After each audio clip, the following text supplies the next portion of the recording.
Okay, now we're going to jump into customer journey mapping. So I've run a couple of workshops on this, and it's really an exciting opportunity to objectively look at who your customers are, how do they arrive at your front door, what are the paths, what are the critical decision points, what's influencing them, whether it's in media, whether it's in word of mouth, family, friends, etc. You throw the door wide open to all of those influences.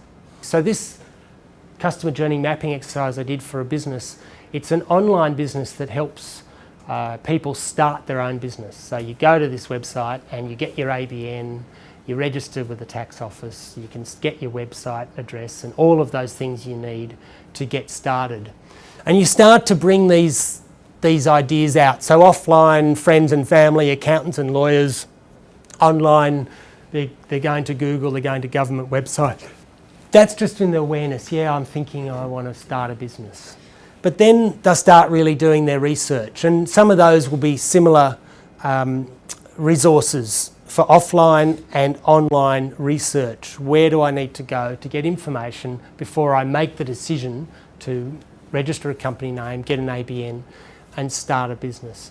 And then finally, you act, and you're going to talk to an accountant and lawyer, you're going to talk to your bank, tax office, ASIC.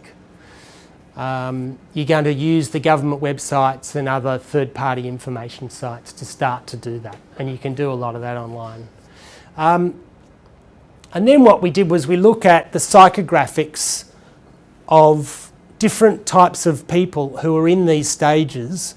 What were some of their emotional state? What were some of their emotional responses at that point in time? And you can use those as a sort of identify positive and negative emotions.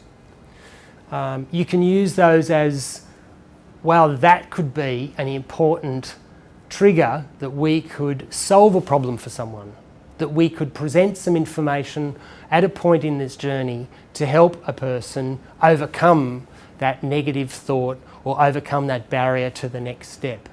This next slide just goes a little bit further. So in each of these three kind of stages, what were the motivations, what were the questions that the person may ask? And if you can elicit those through this process, you can actually start to look at, well, how can I answer some of those questions? How can I satisfy some of those needs that my customers might have? Now, when I've done these customer journey mapping workshops, I wrote a blog about it in June this year, and I've got some observations about what I found was the sort of going through the process, some learning. So I just wanted to quickly run through that with you.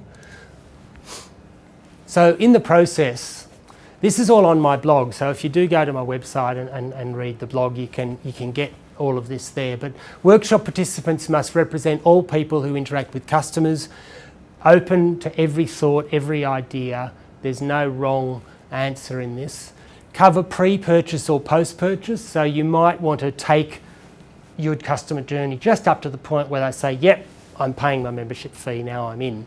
Or you might want to do a separate exercise that says, well, now they're in the organisation, now they're a participant or a member, a customer, what do we do? What's the journey that we want to take them on there?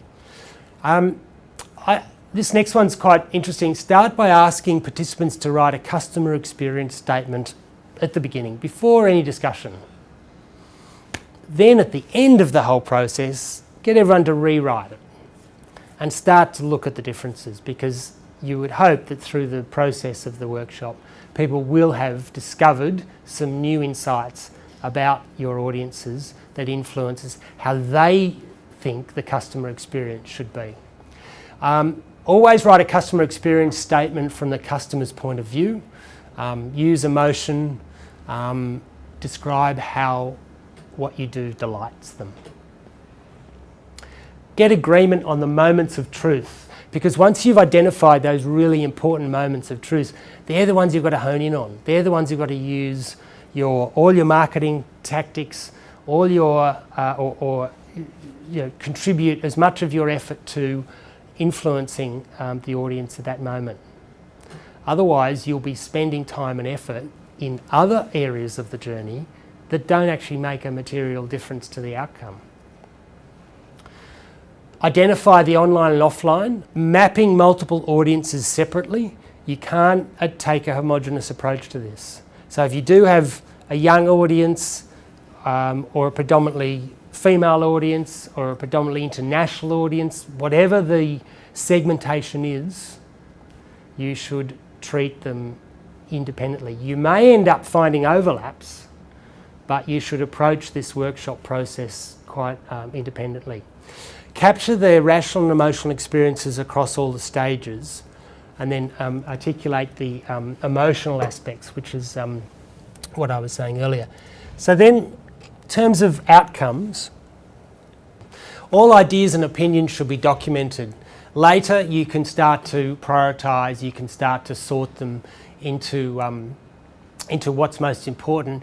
Do more testing. It's not the end of the road, it's the start of the road. Do some testing, anecdotal research, whatever it is. You might really discover something that you thought, well, we don't know enough about that particular aspect of our business.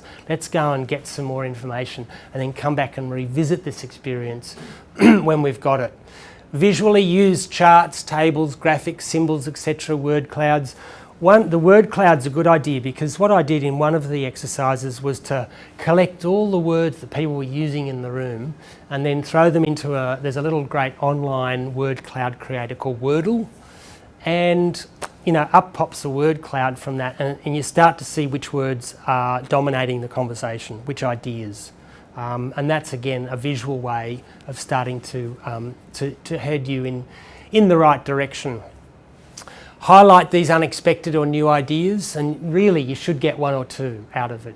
It's really important to start to think. We need to push the limits on this. We need to stop the old way of thinking and start to push some new thoughts through. Embed your final customer experience statement in your company culture. You probably recognise I've used this CX term, customer experience, which is more of a catch-all phrase for the customer journey. Whatever your customer experience is that you want, you can't just take this and say, okay, our marketing comms, our corporate comms are going to be driven by it. It needs to be somehow embedded across the organisation. Update your customer value proposition. Compare Marcom's channels with your touch points. Where are the gaps? Where's the effort? Are you spending too much money in this area or effort? And it should be over here. I would guarantee in most cases there will be a little adjustment to marketing and comms activity based on this. Agree sets of words and phrases that summarise the attitudes and the feelings of your audience. The word cloud one that I mentioned. Rather than a boring PowerPoint prezzo, present your map on a large format paper. So what I've done is sort of put them out on A3 paper. You saw that earlier, sort of circle design, and then give it to people to look at, to scribble on, to touch it and feel it. And it just takes it beyond just something being presented to people, but it gives them a chance to continue to participate in that discussion. Nominate clear and achievable goals towards optimising your customer experience, ensuring all stakeholders understand what it means, and acknowledge that customer journey mapping is an iterative process. It doesn't start and end there. It must be reviewed and updated at least yearly and given, because the pace of change in the world is such that you need to review it. May not be dramatically changed, but you must consider how it will need to be tweaked, need to be adjusted based on whatever factors come to light.